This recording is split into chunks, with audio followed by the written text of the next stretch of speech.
একটা উদার গণতন্ত্র তারা স্থাপন করবে, তারা এটা করবে না। তাদের স্বার্থে যদি একটা পরিবর্তন আসে দেশে, এটা আমেরিকার স্বার্থে তারা করবে, করতেও পারে, এটা সম্ভাবনা আমি জিরো বলছি না, কিন্তু এটা আমেরিকার স্বার্থে হবে, আমাদের দেশের মানুষের স্বার্থে তারা করবে না।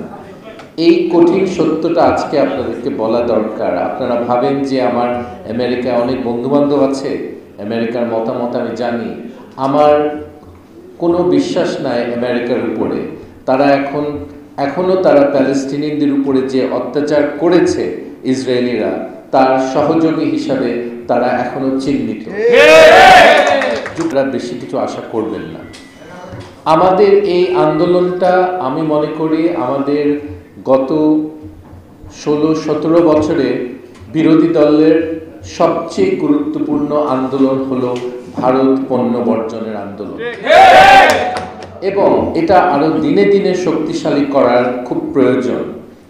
যারা মঞ্চে উপবিষ্ট আছে, আপনাদেরকে আমি দাওয়াত দিতে চাই, আমরা বিভাগীয় সব কেন্দ্রে মিটিং করব। শুধু ঢাকায় মিটিং করলে হবে না, জনগণ তো সারা দেশে আমাদের পৌঁছাতে হবে, এবং বিভাগীয় মিটিংয়ে আপনাদের দলের, আপনি নিজে না পারলে আপনার প্রতিনিধি আসবে, এই ব্যাপারে আমরা বক্তব্য রাখবো জনগণের সামনে। জনগণের সমর্থন আরো বাড়বে আমাদের পক্ষে, এবং দেশীয় পণ্য তারা কিনুক, পাকিস্তানি পণ্য কিনুক এবং থাইল্যান্ডের পণ্য কিনুক। আপনারা দেখবেন যে 90% মানুষ এই সরকারের বিরুদ্ধে, ভারত সরকারের বিরুদ্ধে 90% মানুষ। সেখানে তারা টিকে থাকবে কি করে? শ্রীলঙ্কায় যেমন তারা ভারত বিদ্বেষী, নেপালে যেমন ভারত বিদ্বেষী, মালদ্বীপে পাকিস্তানে যেমন ভারত বিদ্বেষী, বাংলাদেশেও তেমন ভারত বিদ্বেষী। যে হত্যাকাণ্ড একত্রে ঘটিয়েছে বিটিআরে, এই কারণে একজন আরেকজনকে ছাড়তে পারে না এবং কখনো ছাড়বে না। বিরোধী দলের অনেক লোকের মধ্যে একটা প্রচলিত কথা ছিল, আমিও শুনেছি যখন রাজনীতিতে এসেছি, যে ভারতের সম্মতি ছাড়া ক্ষমতায় যাওয়া। আমরা ভারতের অধীনে এই 71-এর পর থেকে ছিলাম। এখন ভারতের অধীনে থাকতে এই সরকারের আগ্রহ কেন, এবং ভারত এই সরকারের পক্ষে কেন? আমরা তো শুনেছি পররাষ্ট্রমন্ত্রী একজন বলেছেন যে তাদের মোদী সরকারের সাথে শেখ হাসিনা ওয়াজেদের সরকারের সম্পর্ক হলো 7 পাকে বাঁধা, যেটা বলে, আমরা এটা শুনেছি।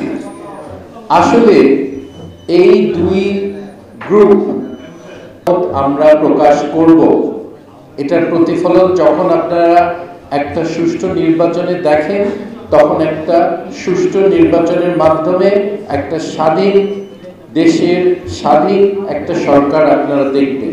এটা হবে একদিন। এটা কি করে হবে সবাই জিজ্ঞেস করে।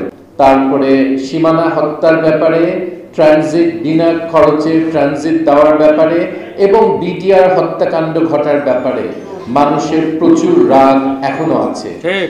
লক্ষ লক্ষ ভারতীয়, 26 লক্ষ আছে প্রায়, তারা যে টাকা পাঠায় সেটা রিমিটেন্সে কম পক্ষে $10 বিলিয়ন এক্সট্রা পাঠায়। আমাদের লোকরা ভারতে কয়েকজন কাজ করছে, তাদের তুলনার চেয়ে অনেক বেশি পাঠায়, কিন্তু একটা অনুমতি দেওয়ার একটা সিস্টেম তৈরি করা দরকার। এবং এটা আপনারা দেখবেন যে অন্য দেশে ভিসা ফি ধারা তারা এটার একটা কন্ট্রোল রাখতে পারে, আমাদের দেশে এইগুলির কোনো ধারে করে না। এখন ভবিষ্যতে অনেক কথা আমি শুনেছি নির্বাচনের সময়, যে আমেরিকা খুব কঠিন পদক্ষেপ নিবে এবং আমাদের দেশটা গণতন্ত্রের দিকে আবার চলে যাবে। আমি আপনাদেরকে বলবো যে এটার সম্ভাবনা খুব বেশি না। আপনার দেশকে স্বাধীন আপনাকে করতে হবে।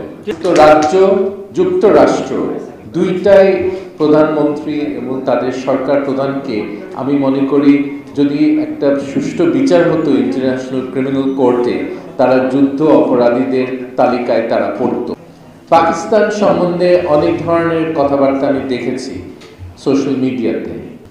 53 বছর আগে ছিল না, কিন্তু এই মুহূর্তে আমাদের আছে।